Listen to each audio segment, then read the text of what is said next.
Bom dia a todas, bom dia a todos. Bom dia, Paulo Galo. Estamos aqui com uma pessoa Dia. que se tornou nacionalmente conhecida, Leani Lemos, para falar de finanças públicas e economia, mas sendo ela cientista política.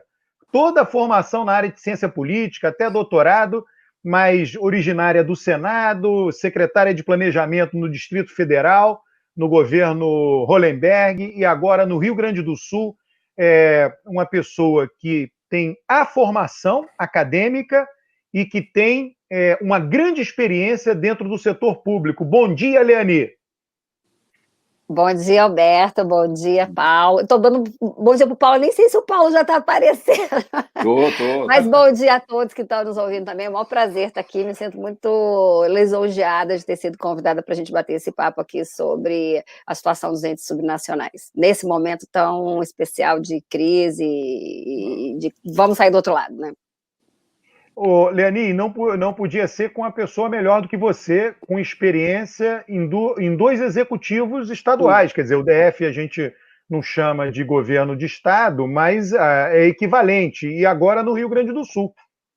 Isso, eu acho que eu me sinto muito realmente privilegiada nesse sentido também, de ter uma experiência de 20 anos de legislativo, né, no Senado Federal, e depois ter assumido no Distrito Federal numa situação 15, 16, que a gente achava que era o pior dos mundos, né?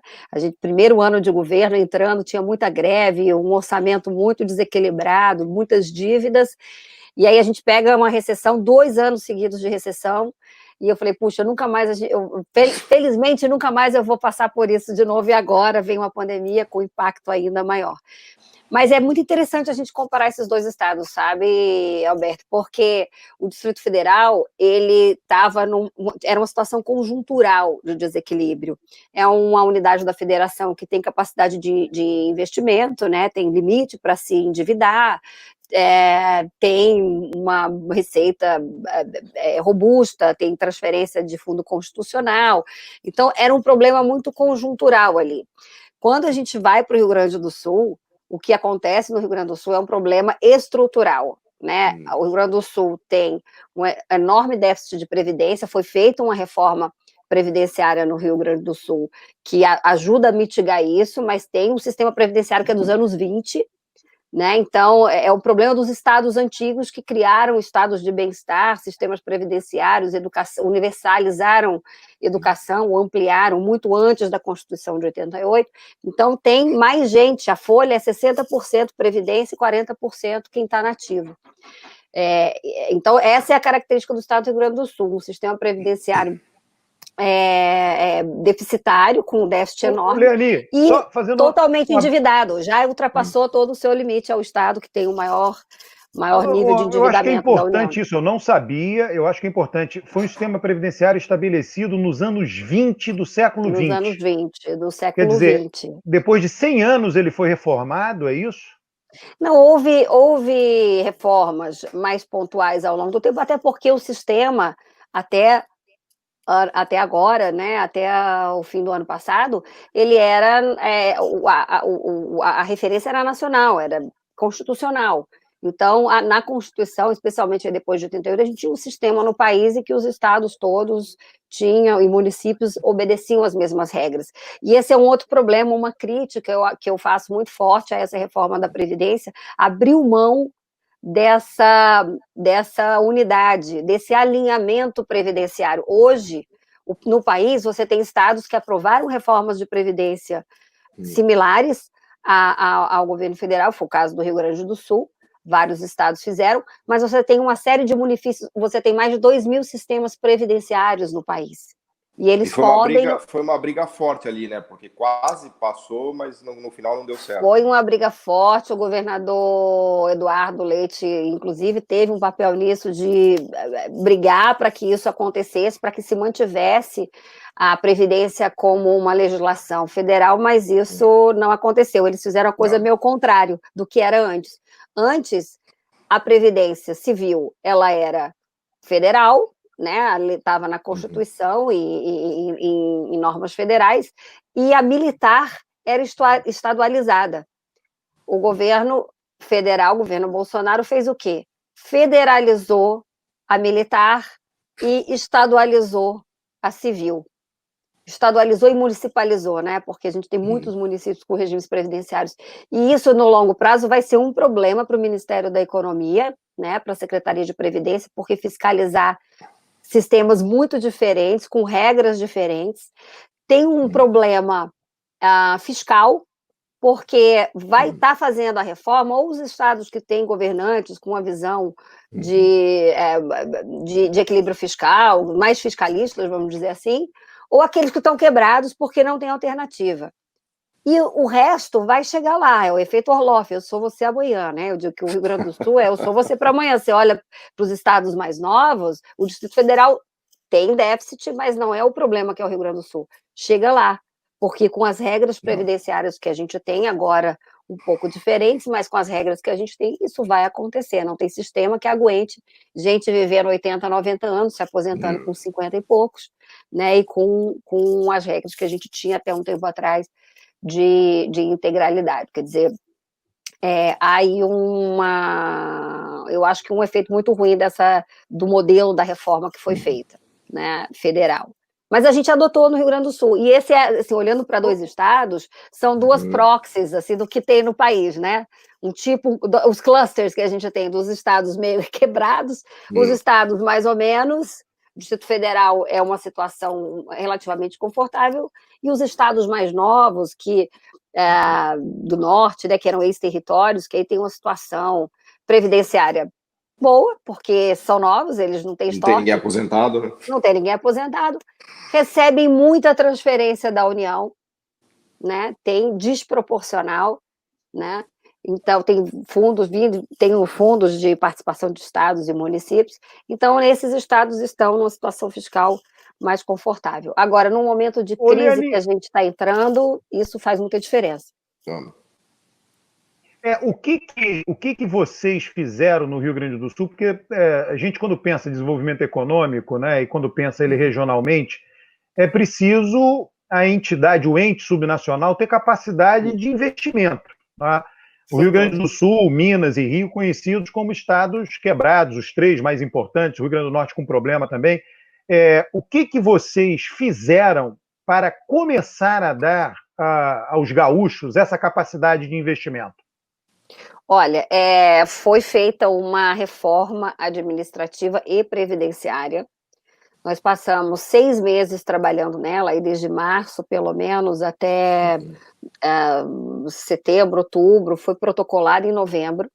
Em dezembro, nós aprovamos a reforma da Previdência, e na primeira semana de fevereiro nós aprovamos, eram 8 projetos, nós aprovamos 7 projetos. Não conseguimos, o único que não aprovamos, que está na Assembleia, é justamente a Previdência Militar, que a gente quer igualar a civil, e aí é uma grande discussão, uma discussão difícil, né? Mas foram 7 projetos. O que eles faziam, praticamente? Eu vou de uma maneira muito reduzida. 2 lados. Um lado, o lado fiscal. Acabar com vantagens pessoais automáticas, né? Vantagens automáticas. O que é a vantagem automática? Anuênio, biênio, triênio, quinquênio, cada estado tem um modelo, mas são aquelas vantagens que, independentemente do seu desempenho, os servidores públicos têm um ganho. É tempo de casa, né? É tempo de casa. Eu, servidora federal, eu vivi isso nos anos 90, mas no governo federal isso acabou há mais de 20 anos. Isso começou uma reforma lá em 97 e acabou em 2001.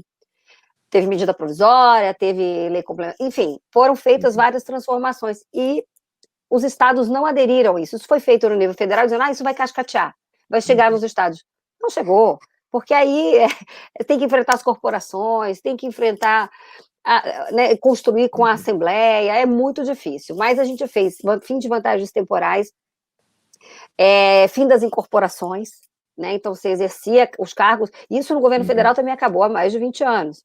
Mas nos governos estaduais e municipais isso persiste, e isso tem um impacto enorme. Como é que é? Dá um exemplo nas folhas. Para quem não conhece, Eliane, como é que funcionam as incorporações, rapidinho, assim, só para a pessoa entender? A incorporação eu fui diretor de escola, então se eu exerço isso durante 5 anos, eu incorporo aquela diretoria e levo para o resto da minha vida. Levo da minha vida funcional e levo da minha vida na aposentadoria. No Rio Grande do Sul, eles tinham feito uma pequena reforma, que em muitos estados as pessoas passam a receber ainda na ativa.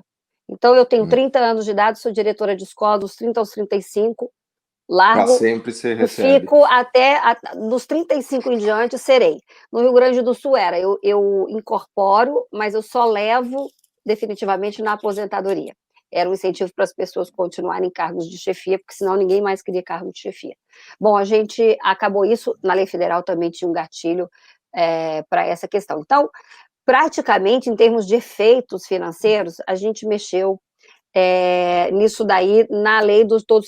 A gente mexeu na lei, Alberto e Paulo, para todos os poderes. A gente mexeu o regime jurídico dos servidores, então era para todos os poderes. É uma guerra isso, não é uma guerra, né? Foi uma guerra boa, sabe?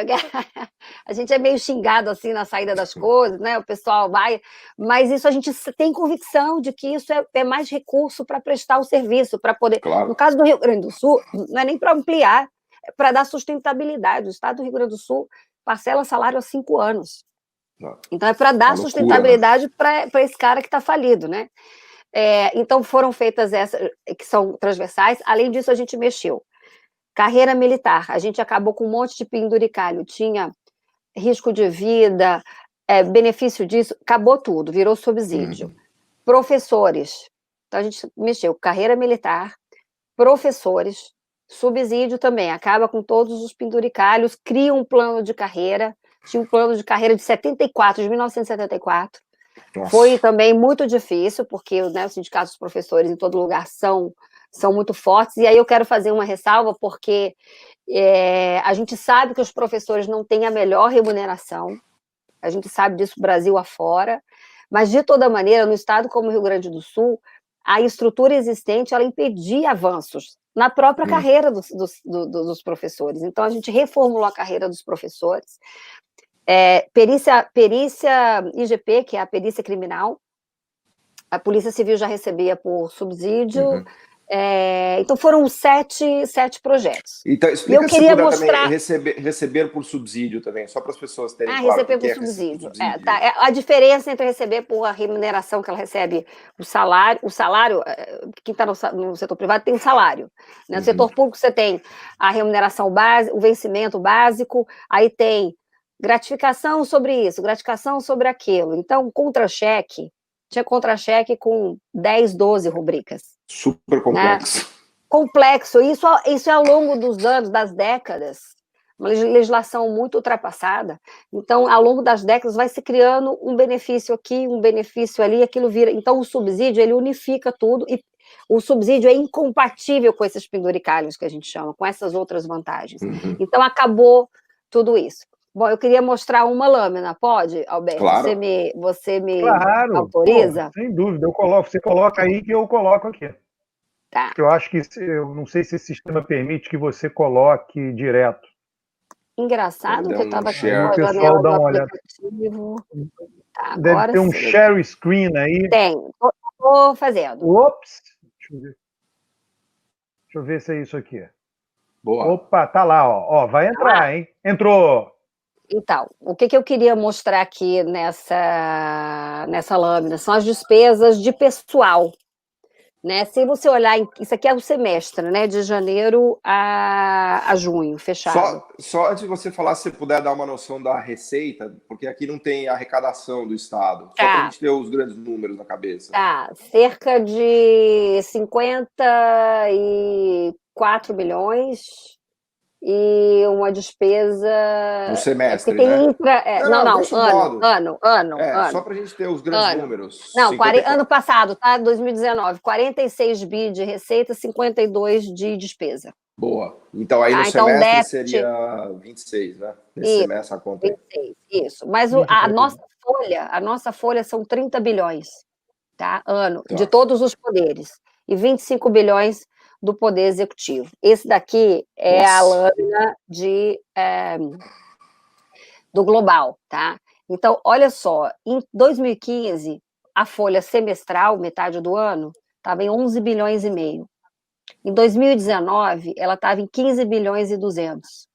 30% a mais. Isso teve aumento em algumas carreiras, principalmente na segurança pública. Entre 19 e 20, esse é o impacto da reforma. Quer dizer, de de 18 para 19, a gente tem um aumento de quase 1 bilhão e 300, e teve uma redução, isso aqui é nominal. Isso não está em termos reais, né? Isso que eu ia perguntar. Não, isso aqui é nominal. Foi maior, uma queda ainda maior. Então, você veja, é muito importante a gente poder fazer uma reforma como a gente fez. Eu queria mostrar uma outra que é dos outros poderes, mas aí eu vou sair... Olha o investimento lá, 276 milhões, né? Uma tristeza, a gente né? investe não sobra muito pouco. Isso aqui, dinheiro, né? Isso aí é todos os poderes. Se você botar só o executivo, não chega a 100 milhões. Porque isso aqui tem o judiciário, quase que tem o Ministério Público. Né? Pintura de parede, cadeira que quebrou. Até menos que depreciação. Até menos. Então, você tem escolas que precisariam de reforma, você tem unidades de saúde que também precisariam de reforma, farmácias, enfim. Eu vou agora interromper o compartilhamento, porque eu queria mostrar o impacto, estou nos outros poderes, porque isso foi algo que aconteceu para todos os poderes, tá? Ali é o consolidado, né? Agora você vai mostrar aberto. Eu queria mostrar aberto. Aqui, olha só. Vou de novo.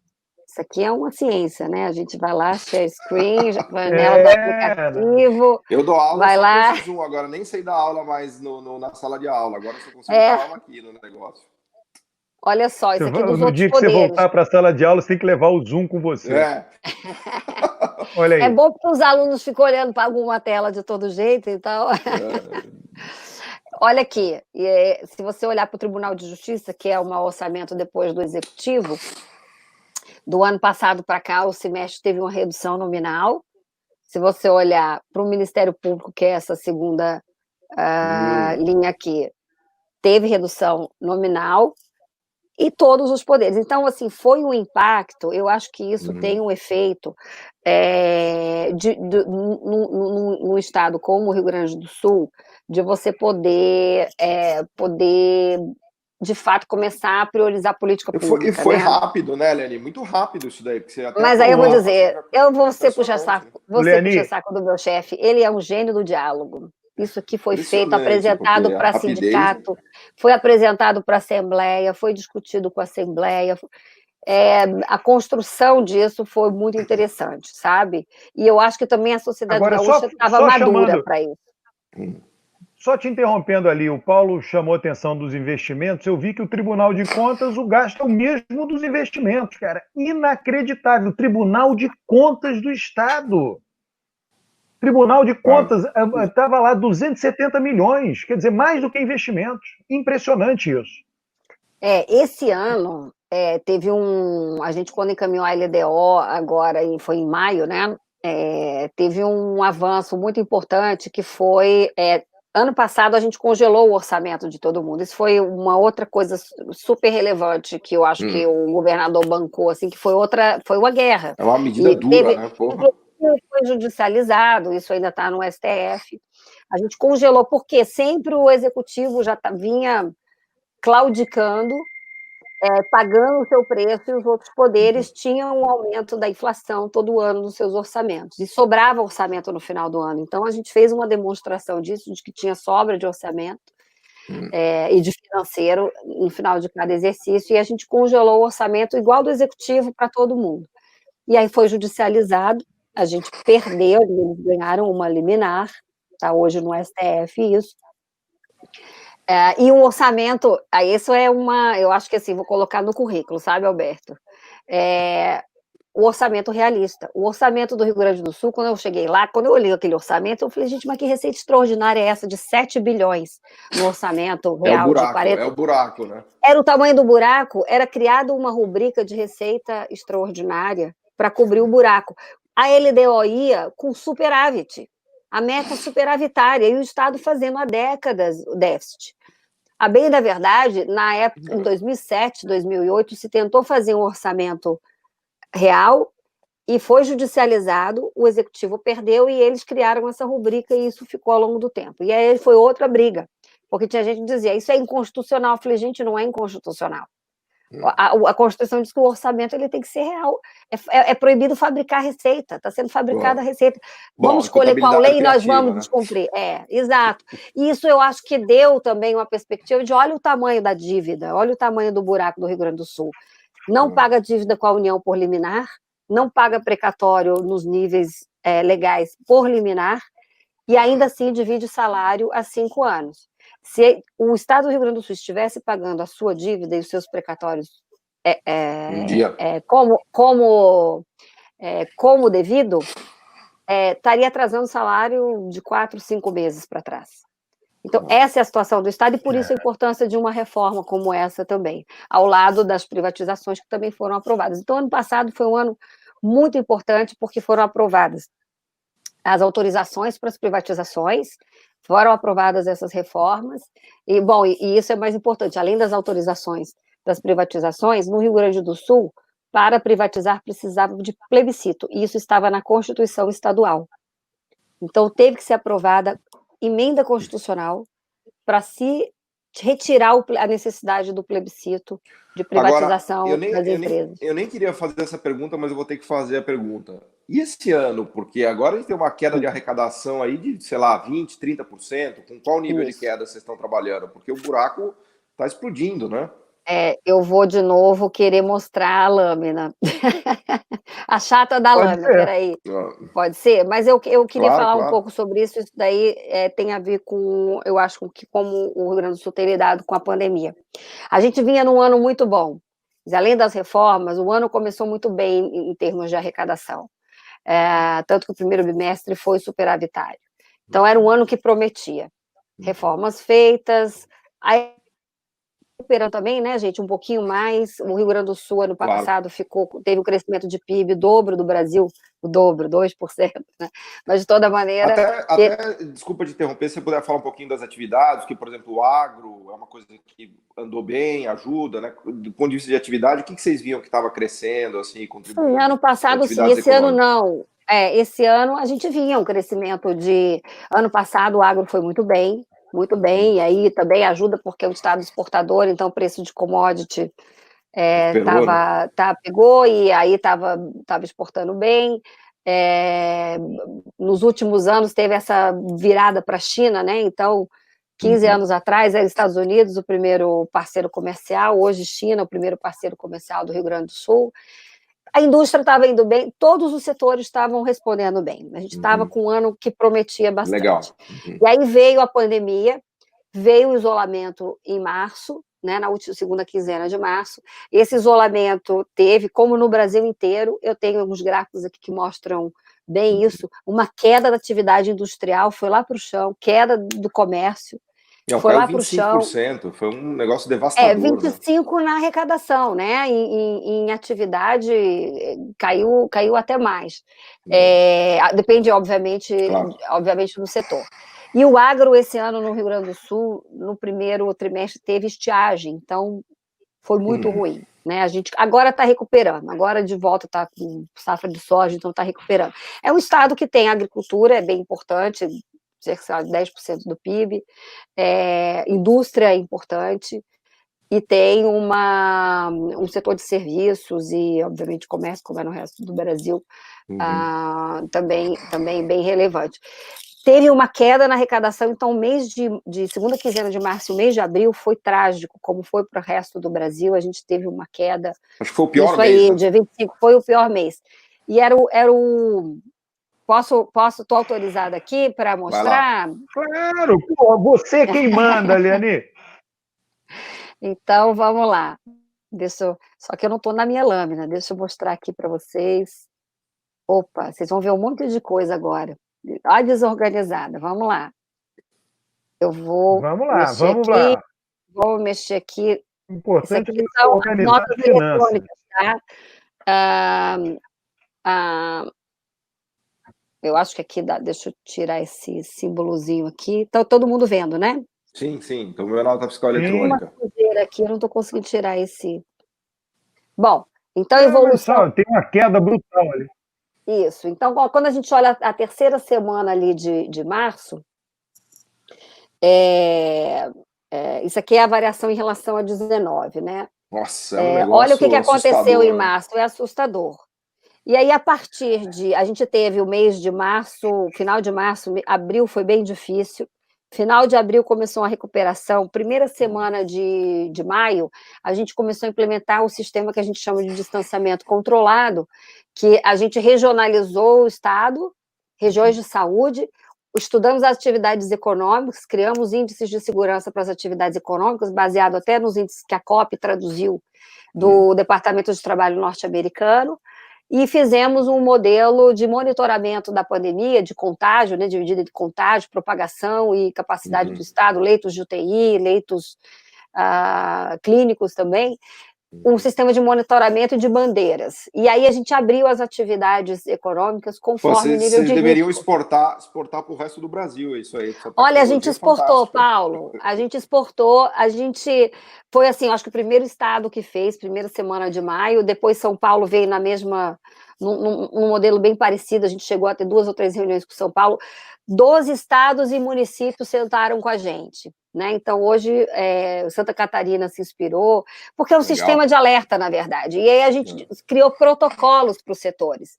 Então, por exemplo, hoje a gente tem 10 regiões do estado em bandeira vermelha, o comércio está fechado, mas pode ter delivery, pode ter drive-thru, mas está fechado. A indústria está operando em 75%. Na bandeira preta, a indústria cai para 50%, a não ser as essenciais. E o comércio aí fecha também aquilo que é delivery, drive-thru. Atividades, criamos vários protocolos. Em quantas regiões vocês dividiram o estado? 20 regiões de saúde, Covid. A referência é que cada região tem que ter um hospital com leitos de UTI. Depois eu posso até mostrar um pouquinho a bandeira. Mas aqui o que eu queria mostrar para vocês era a queda. E aí o que a gente vê é uma recuperação que ela é completamente correlacionada com o nível de atividade. Então, se você olha para a arrecadação hoje, aqui vendas, olha, aqui eu estou te mostrando vendas. Indústria, atacado e varejo. Então, olha lá a arrecadação é atividade econômica, né? É sinônimo de atividade econômica. Exato. Então, aqui o que você tem, embora na agricultura, né, o ICMS é o principal imposto para os estados e a agricultura ela não arrecada. Então, isso mais gera emprego, enfim, tem uma série de efeitos na cadeia. Mas o que a gente vê aqui é que a indústria chega a estar no nível maior do que foi 2019, mesmo na pandemia. Então, isso aqui tudo é um boletim que é público da Secretaria de Fazenda, está no site da Secretaria de Fazenda, um boletim semanal, tá? As atividades, você olha para o quadro, não precisa olhar para os números, você vê a mancha vermelha lá e como ela tem reduzido nas últimas semanas, né? E o acumulado de cada atividade. Claro que tem atividade que está sofrendo bastante. Olha o setor coreiro calçadista aqui. Nossa, caiu 55%. O arroz, obviamente, está todo mundo comendo mais arroz, então aumentou 40%. Carne, trigo, quer dizer, alimentos têm crescido bastante, eletroeletrônicos está sofrendo. Mas o que eu queria mostrar também, sem ser muito chato, só mais 2 lâminas bem rapidinhas aqui, é a atividade, a indústria, a queda. Aí a gente tem Brasil e alguns estados. O Rio Grande do Sul teve uma queda, e aí pelas próprias características da indústria, dramático, já recuperou e está na faixa de 74%, mas você vê que o Brasil está aí na faixa de 80%, do que era o 100 aqui é janeiro, tá? Não é 2019, o 100 é como estava operando em janeiro, é média janeiro, fevereiro, tá? E aqui o comércio é quem mais sofre. Aí você olha em São Paulo, o comércio está com 81% do que estava em janeiro. Rio Grande do Sul está com 92%, Brasil 85%, lá Minas Gerais está com 98%, né? Então, tem uma queda, o comércio gaúcho tem uma queda de quase 8% em relação a janeiro, mas perdeu menos. Opa! Faltou só? Saiu aqui. Falta mais um. Alberto, faltou mais um slide lá. Não, mas quem tirou foi a Leani, hein? Foi? Eu não mexi em nada aqui, não. Foi, sem querer, aí você clicou em alguma coisa. Então foi, mas era para mostrar essa queda e uma recuperação, né? Uma recuperação que é uma correlação aí com o nível de isolamento, né? Então a grande dificuldade, é um desafio, mas aí a questão, ligando com a reforma. E se a gente não tivesse feito a reforma? A gente teria uma despesa a mais aí de 500 milhões. Com a recomposição do governo federal, no mês de junho, a gente está batendo a mesma receita de 2019. Quanto que vocês vão receber? Quanto que o Estado recebe do governo federal nessas 2 bilhões e 200 no ano, né? 4 parcelas. Agora, de novo, uma crítica. Como foi feita essa divisão? Veja, a ideia era recompor a perda de atividade econômica dos estados. Os estados mais afetados, quais são? Os que têm uma economia mais dinâmica, que são, né, que os maiores PIBs. né? São Paulo, Rio de Janeiro, Rio Grande do Sul, Minas Gerais, quer dizer, o Sul e Sudeste que tem maior atividade. Utilizaram, em vez de atividade econômica ou arrecadação, como a proxy, como o critério, utilizaram dois, isso foi alterado no Congresso Nacional. FPE. Tem estado que vai ganhar dinheiro com essa história, então, né? Vai ter uma arrecadação maior. Foi o Senado, exatamente. Né? Poxa vida, foi o Senado, né? Mas aí você veja, tem estado em ano eleitoral ganhando. Essa foi só um acidente de um cientista político, Alberto Almeida.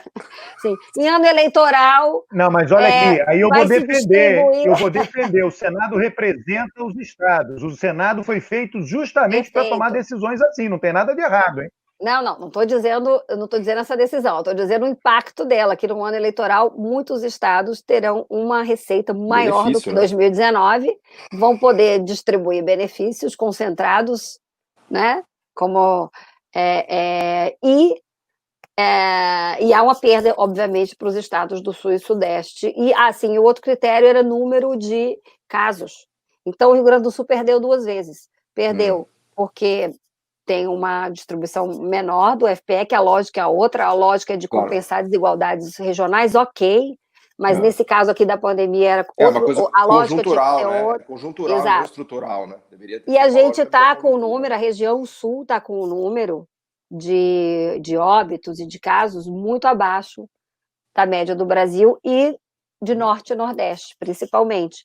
Então, o número de óbitos no Rio Grande do Sul hoje é talvez 10 vezes menor do que no Amazonas, ou no Ceará, no Pernambuco, entre 8 e 10 vezes. Então, também não teve esse efeito na transferência. Mas, de toda maneira, assim, felizmente, a gente poderia estar um pouco melhor, mas, neste momento, não é para o Estado a prestação de serviço, isso está garantido. E a previsão no ano do déficit vai ficar em quanto, Leani? Como é que fica a conta consolidada?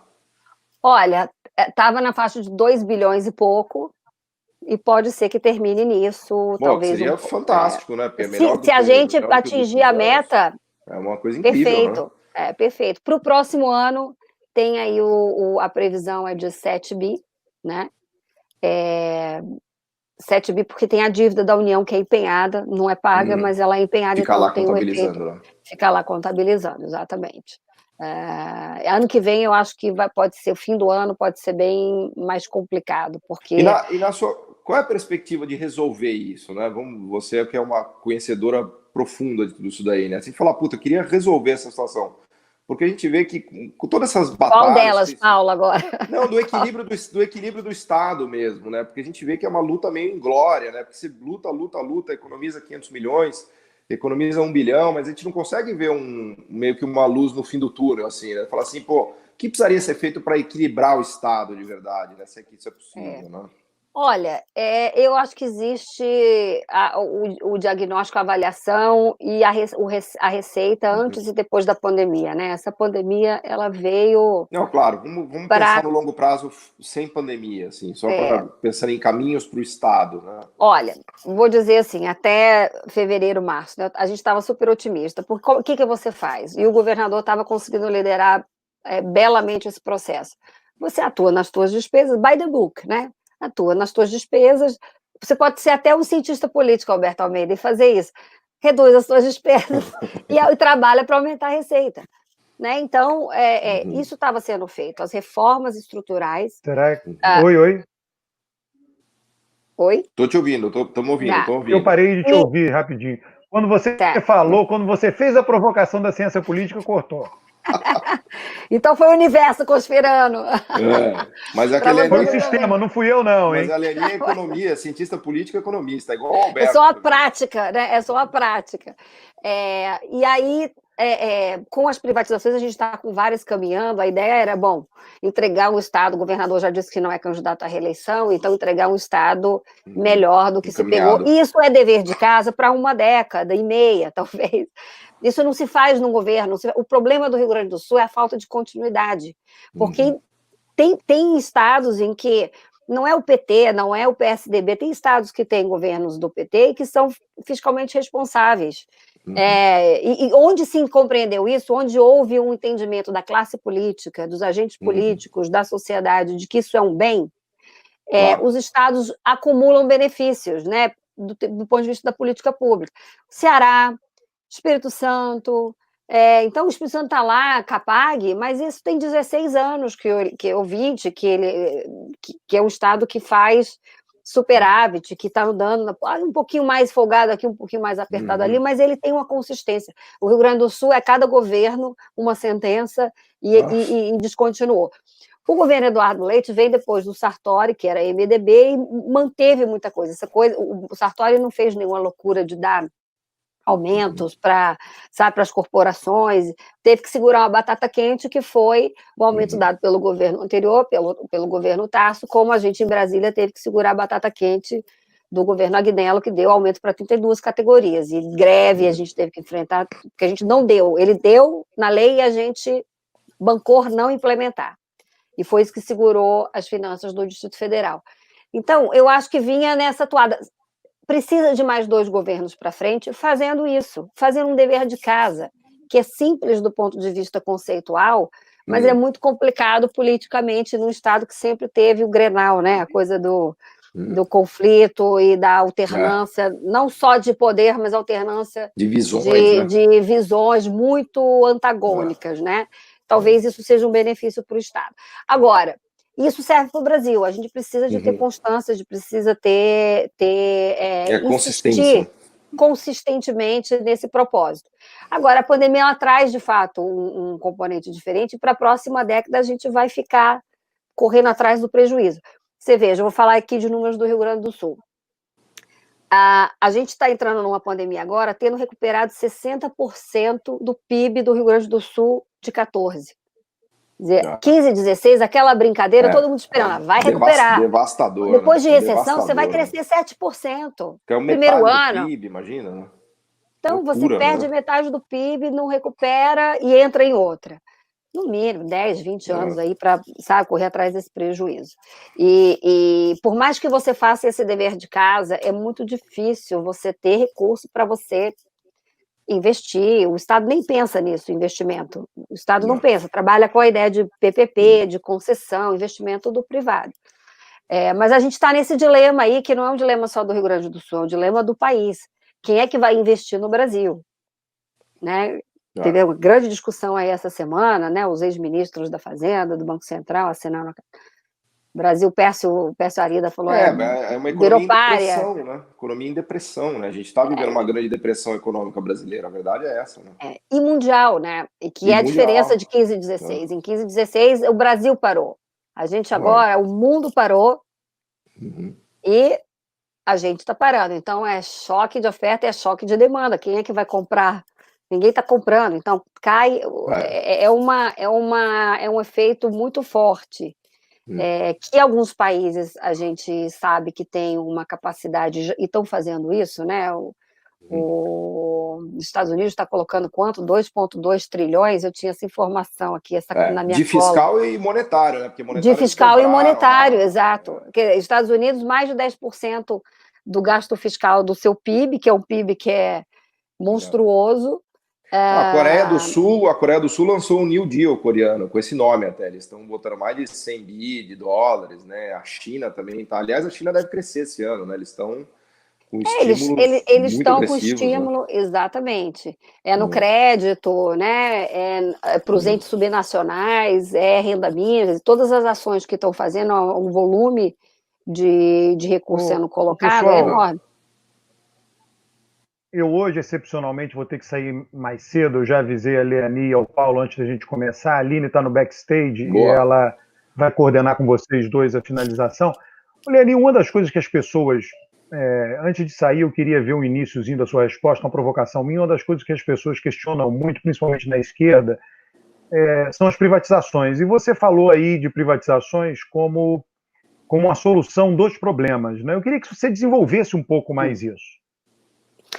Eu acho que tem um pouco o estigma, né? Uma coisa. Eu tenho, meus filhos são adultos, né? E às vezes, quando eles querem falar que uma coisa é velha, eles falam assim: nossa, mãe, isso é tão anos 90. Eu me sinto a velha mesmo. Eu falo, tão anos 90. Eu acho essa discussão tão anos 90, eu só entendeu? escuto música dos anos 90. A minha rádio é assim, 80s and 90s. Não, eu escuto de todas as décadas, inclusive da atual, para ele me atual atualizar. não sei nada, não sei nada. Eu acho tudo muito anos 90, sabe? O Brasil parece que para 20 anos, o Brasil dá uma caminhadinha e para. Então vai engasgando. E essa discussão eu acho muito anos 90, e eu te digo assim, como eu me defino? Eu me defino como uma social-democrata europeia. Sabe? Eu acho que tem que ter uma educação de boa qualidade, não necessariamente precisa ser provida pelo setor público, mas tem que ser universal, tem que ser de qualidade, que a gente tem que ter um bom sistema de saúde, pode ser o alemão, pode ser o francês, pode ser... Você tem que ter condições de um pouco né? compensar as desigualdades, né? Que não são naturais, de todos os tipos e que são aleatórias, né? Então as pessoas nascem na favela ou nascem no Leblon e vão ter de vidas muito diferentes. Fazendo uma referência, Paulo está no Rio também ou está em São Paulo? São Paulo. Tá, então, nasceu no Morumbi ou nasceu, sei, na Zona Leste, lá, me diz aí um lugar, eu como São Paulo... Não, talvez Zona Leste é rico ainda, Zona Leste é rico. Então me diz aí o lugar de São Paulo. Tem que ser no extremo da Zona Sul ou no extremo da Zona Leste, né? Pois é. Capão Redondo. Capão Redondo é pobre, bastante pobre. Pois é. Brasília é o sol nascente ou o Lago Sul. Mas fica a provocação, queria que você Eu vou continuar falando mais, disso, tá bom. Eu acho que é bom, só para você ouvir o resultado. Eu acho que é bom, pode trazer benefício para a sociedade, traz investimento, porque o Estado não tem condição, traz melhor governança para as empresas. Mas eu acho que é um grande benefício. Não é só fiscal, tá? Porque a gente fala assim, estou privatizando para botar no caixa. Tem um efeito fiscal, perfeito, tchau. Foi. Mas é isso, eu acho que tem um efeito fiscal importante, no caso do Rio Grande do Sul, é claro. Mas quais foram as empresas? Porque assim, a minha impressão é que a grande maioria já foi privatizada nos anos 90, né? O que foi de relevante? Vocês tiveram ainda? A gente está na área de energia. Né? Mais ou menos, não, a parte de energia é grande. Tá? Tem a companhia de energia, a CE, mas fora do Rio Grande do Sul, o que foi chamada privatizado? C3E, sim, e a de gás. Teve uma parte de energia que foi, mas a CE hoje ela não está no estado todo, né? Tem algumas privadas também. Mas ela é uma empresa, na verdade, são duas empresas, a gente está separando em três, né? Tem a geração e transmissão, que está virando duas empresas para privatizar, para conseguir um preço melhor. Então, tem energia elétrica, tem a Sulgás, tem a de mineração, que tem ali um efeito importante de... A mineração é estatal ainda? Porque não faz menor estatal. sentido, né? Exato. Então, esses são as três. São as maiores empresas, né, do Estado. Claro, tem o banco. O banco foi uma grande... sim, do setor público. Teve uma grande discussão, inclusive, durante a campanha eleitoral sobre a privatização do Banrisul. O governador fez um compromisso de não privatizar o banco, então isso está descartado. Mas tem algumas PPPs também, a Corsan, que é a de água e saneamento, está fazendo, e também trabalhando com concessões de rodovias, né? Foram feitos algumas contratações com o BNDES que está fazendo a parte operacional. Deixa eu te perguntar, aproveitando que você é o pacote 2 em 1, para falar um pouco do Distrito Federal, se você puder aqui trazer também para os nossos ouvintes, né, os internautas, porque é legal ter uma experiência comparada, né? Já que você fez um estudo comparado das Américas, né? Vamos fazer no Brasil um estudo comparado do Distrito Federal com o Rio Grande do Sul, né? Como é que você colocaria, assim, grandes números e grandes ideias, assim, não precisa ser detalhado, mas só para a gente... O orçamento do Distrito Federal, eu vou, assim, tá um pouco defasada, tá? Porque... Não, mas tudo bem, é só para a gente entender os grandes números. tem um orçamento na faixa aí de 30 e poucos bilhões, né? Então é um orçamento um pouco menor do que o estado do Rio Grande do Sul, mas que tem uma área muito menor, per capita, ele é muito maior. Lá são 12 milhões, né? Rio Grande do Sul 12 milhões, Brasília 3 milhões de habitantes. Brasília tem um grande desafio que é ser, na verdade, eu acho que o Distrito Federal é uma unidade que a gente trata muito como tem os deveres e obrigações de estados e municípios, mas para mim funciona mais como uma grande área metropolitana, uma região metropolitana, né? Um município, uma área ampliado, metropolitana. Né? Tem um desafio muito grande que é Goiás, a região do entorno de Brasília, que não tem hospitais. Porque a periferia acaba ficando para Goiás, né? Você fica no negócio tem uma parte no DF, tem uma periferia, assim, Brasília tem áreas muito pobres, tanto que é a maior desigualdade de renda do país é no Distrito Federal, né? A maior renda per capita do país e a maior desigualdade. Mas é porque também. O funcionalismo puxa, né? As atividades dos servidores públicos puxam lá para cima e os quem não altos está salários. integrado nisso fica numa economia Perfeito. marginal. E aí a economia que fica girando em torno, salvo engano, o Distrito Federal tem setor público, 40% dos empregos, mais 60% da massa salarial. Então é o que coisa, né? É atividade econômica, é setor público. É setor público. E isso é muito perverso, às vezes, para o governo, porque você tem empresas que dependem muito do governo, diferentemente de outros estados. Então, ser o governo impacta, é muito mais difícil, impacta muito mais. Eu digo até no sentido político mesmo, de negociações. Qualquer coisa que você faz, você mexe com a economia, né? Uma reforma como foi feita no Rio Grande do Sul, ela era entendida pela sociedade gaúcha e pelo empresariado como algo relevante para equilibrar o Estado. E eles entendiam que estavam perdendo negócios também para outros estados, Santa Catarina e Paraná, também pela situação fiscal do Estado. Obviamente, o empresário vai para um Estado e olha, bom, qual que é a carga tributária? X. Ele vai ser tributado mais, lógico, né? Não tô sendo agora, mas esse Estado quebrado já vai querer aumentar aqui uma alíquota. Então, essa discussão no Distrito Federal de reforma administrativa, ela é um no-go, porque as corporações são muito fortes, os deputados, eles vêm do setor público, você tem deputado que é professor, deputado que é médico, deputado que é da Polícia Militar, então é muito difícil você fazer uma reforma desse tipo. Agora, em termos orçamentários, tem uma situação muito, muito melhor do que a do Rio Grande do Sul. Não só não tem os problemas estruturais de previdência, e embora já tenha déficit. Quando eu saí do DF em 18, no DF tinha 2,5 ativos para cada inativo. No Rio Grande do Sul, isso é invertido, é 1,5 inativo para cada ativo. Então, olha a situação como é diferente, né? Isso deve ter piorado um pouquinho, mas não tanto, em 1 ano e meio. Então, a situação previdenciária, que é a maior pressão nos orçamentos estaduais... a proporção de folha e previdência no DF, né? Fazendo um comparativo com o que você mostrou do Rio Grande do Sul. No Rio Grande do Sul eu falei 60%, né? Eu agora não vou lembrar desse número, Paulo. Mas, eu sabia tudo disso de cor, eu estou ficando velha. Mas assim, é só saber se é metade. Não, é bem menos. Menos. Provavelmente um terço. Os grandes provavelmente um terço. Menos aí de um terço, por aí. Muito mais tranquilo, né? Você pensar que... Então, o que acontece? No Rio Grande do Sul, o endividamento é 2,27 a resolução do Senado, né? Quer dizer, a sua receita corrente líquida. Então, já ultrapassou o limite de 200% da resolução do Senado. No Distrito Federal, a situação é muito confortável, é uma das melhores do país. Então, o que aconteceu lá que foi possível fazer investimento? Quando a gente estava lá, mesmo na crise, foram investidos mais de 3 bilhões em 3 anos. Impressionante, né? Por quê? A gente contratou a operação de crédito, a gente contratou 2 operações do Banco do Brasil, você tinha recurso para fazer contrapartida de convênio com o governo federal, então tinha presídio para construir, 60 bilhões do governo federal, precisa de 40, a gente consegue 40 Mas também era uma época de melhor receita, né? Quais foram esses anos que você está... Não, foi bem ruim, foi um ano de queda, né? 2015. Bom, 15, 16 já foi o ano da implosão, né? Foi o ano, justamente, foi o ano da implosão. E foi muito dura.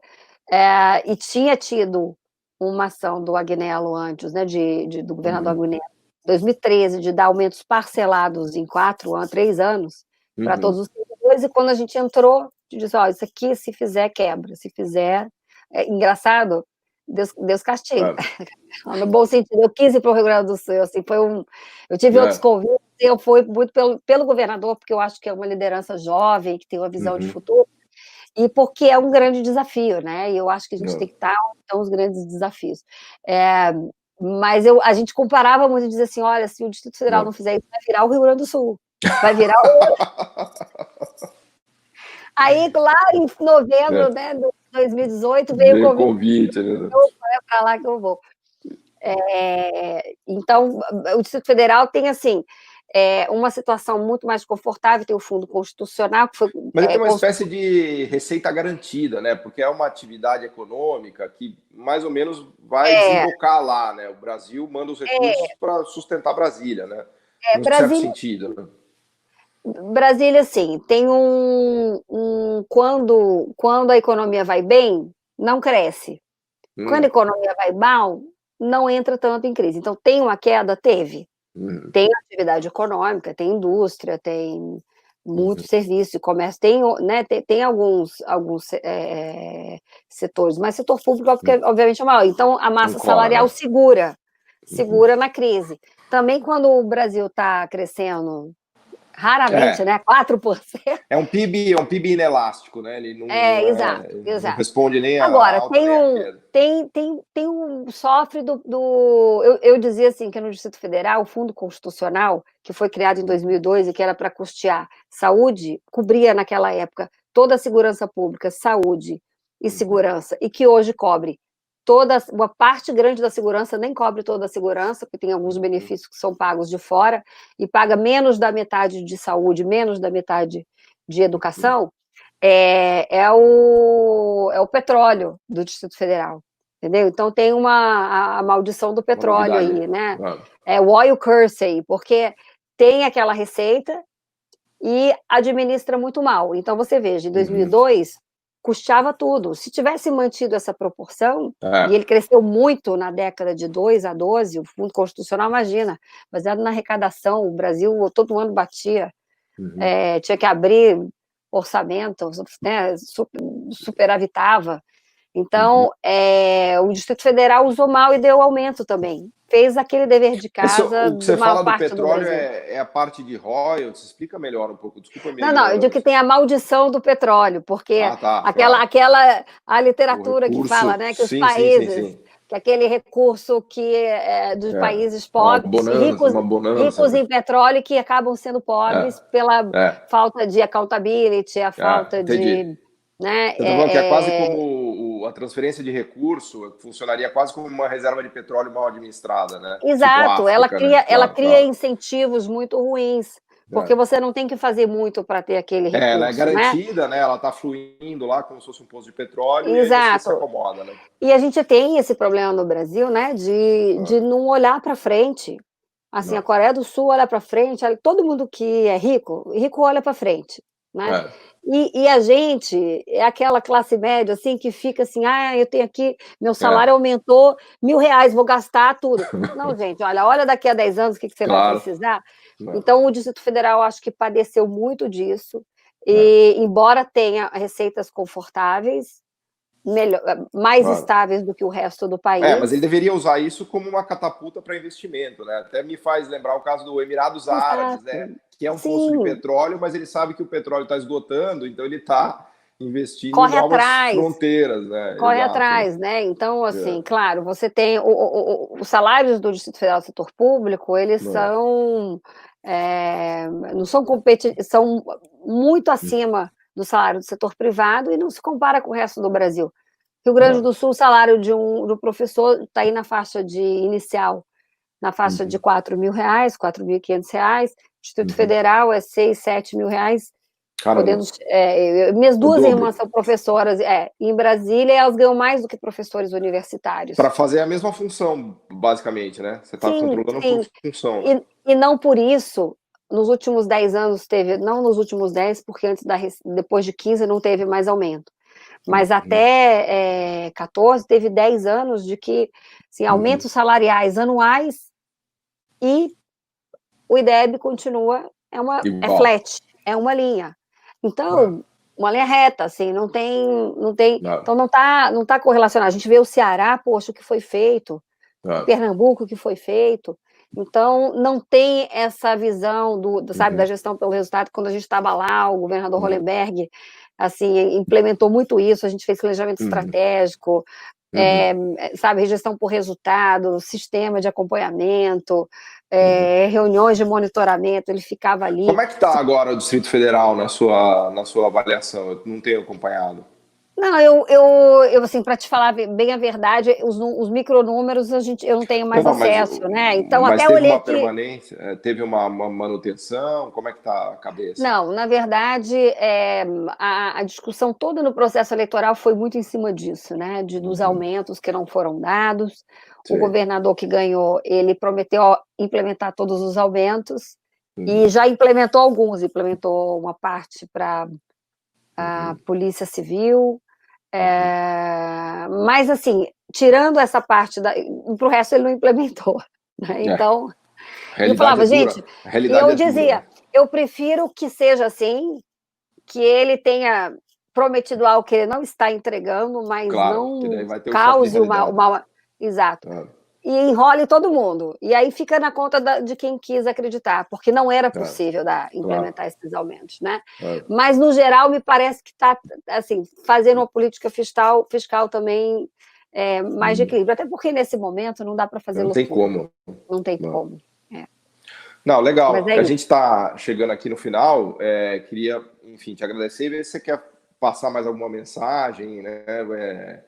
Você me parece uma pessoa otimista, assim, né? Apesar de todas as dificuldades, né? De todas as batalhas, né? E Olha, até mesmo para fazer o que você fez, tem que ser otimista, porque você lutou com é, eu, cada guerra aí que eu não quero nem é, imaginar, né? eu sou sim, eu sou sim. Eu acredito muito na força das pessoas, sabe? A força do Uhum, trabalho, eu acredito muito na força uhum, criativa.